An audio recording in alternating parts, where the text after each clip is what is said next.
If I told you that the term stable currency has never meant what people think it means, you might laugh it off as exaggeration.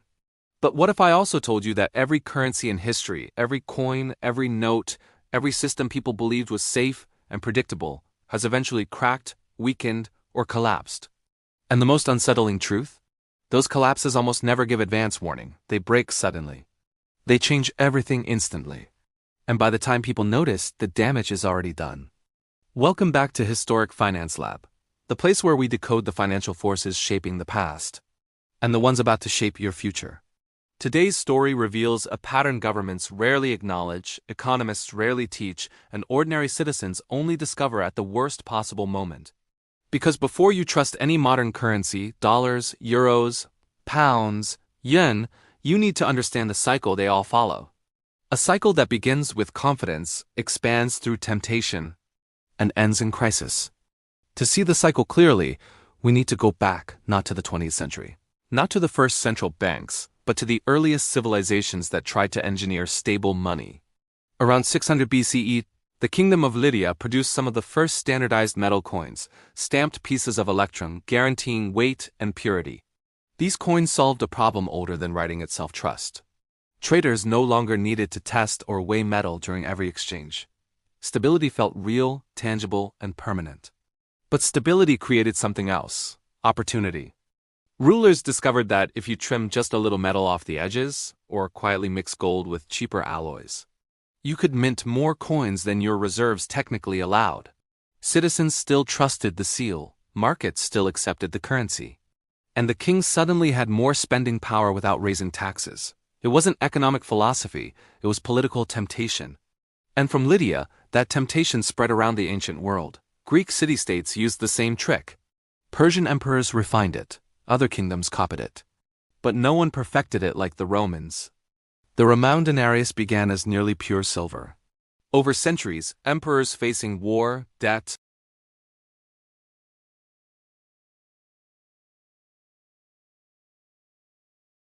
by the 3rd century, the once trusted denarius contained so little silver it barely qualified as a coin. Now, Rome didn't fall because of debasement alone. That's an oversimplification. But the weakening currency contributed to inflation, military discontent, and trade disruptions that made the empire far more fragile. The money people trusted could no longer reliably buy grain, pay soldiers, or support the economy. Stability had become an illusion. After Rome, the cycle didn't disappear, it evolved. During the Middle Ages, European monarchs repeated the same pattern. England's Henry VIII reduced the silver content of coins so aggressively that the thin layer of plating on his portrait wore off first, earning him the nickname Old Copper Nose.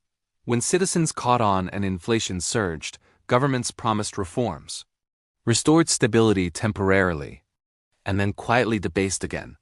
Every attempt to fix the currency solved the problem only for a moment. Stability was never a permanent state. It was a phase one that always ended the same way. But the biggest shift in monetary history came not from a kingdom, but from a new invention: paper money. By the 1600s and 1700s, governments began issuing paper notes supposedly backed by gold or silver. Paper made trade easier, banking more efficient, and war far more affordable. People loved it because it was lighter, safer, and so they believed just as trustworthy as the metal behind it. But paper changed the game. Because unlike gold, it could be created in unlimited quantities. Whenever financial stress hit, governments discovered they could simply print more. Each new note came with a promise. Don't worry, your money is still stable. But the promises eventually gave way to reality. France learned this under John Law, whose experiment with paper money triggered a speculative bubble and a rapid collapse in confidence. The US learned it during the Civil War when greenbacks fluctuated sharply as their supply expanded. Dozens of countries repeated the experiment through the 18th and 19th centuries, each time believing they would avoid the mistakes of those before them. They didn't. The cycle remained unchanged, except now everything moved faster. Then came the most important monetary turning point of modern history: August 15, 1971, when President Richard Nixon suspended the convertibility of the US dollar into gold. For decades after World War II, the global financial system relied on the idea that dollars were backed by gold at $35 an ounce. But as international borrowing expanded and foreign governments began demanding gold in exchange for dollars, the system came under strain. When the US closed the gold window, the dollar became fully fiat value based not on metal, but on confidence alone.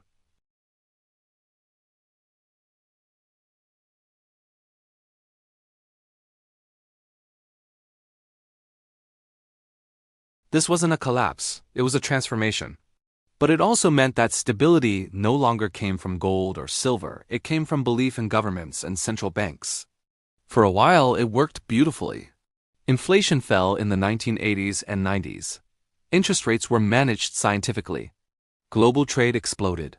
People believed modern financial engineering had finally broken the ancient cycle. But a strange thing happens when money feels safe. People borrow more, spend more, risk more, and question less. Governments ran larger deficits. Corporations leveraged themselves heavily. Consumers relied on cheap credit. And central banks learned that a small rate cut or a bit of liquidity could solve almost any crisis. Or so it seemed. The 2008 financial crisis forced central banks to expand their balance sheets by trillions. Rates fell near zero in most developed nations.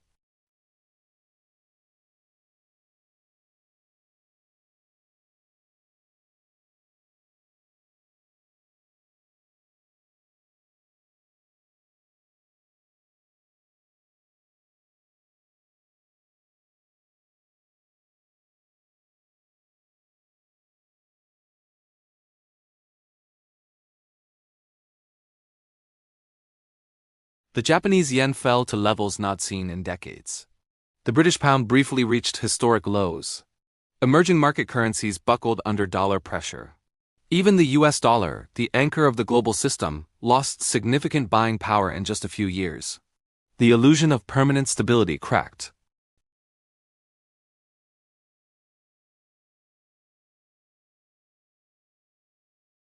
But the pattern is unmistakable and it mirrors thousands of years of monetary history.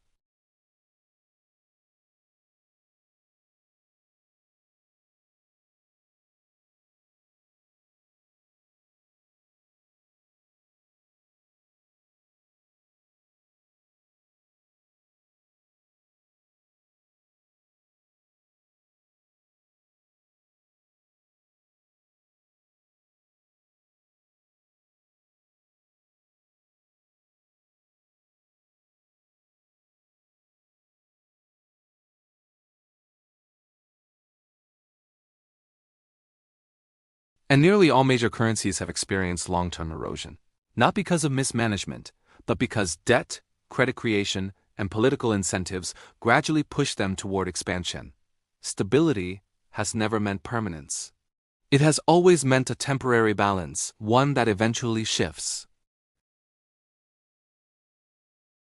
First, a currency is only stable for as long as confidence holds.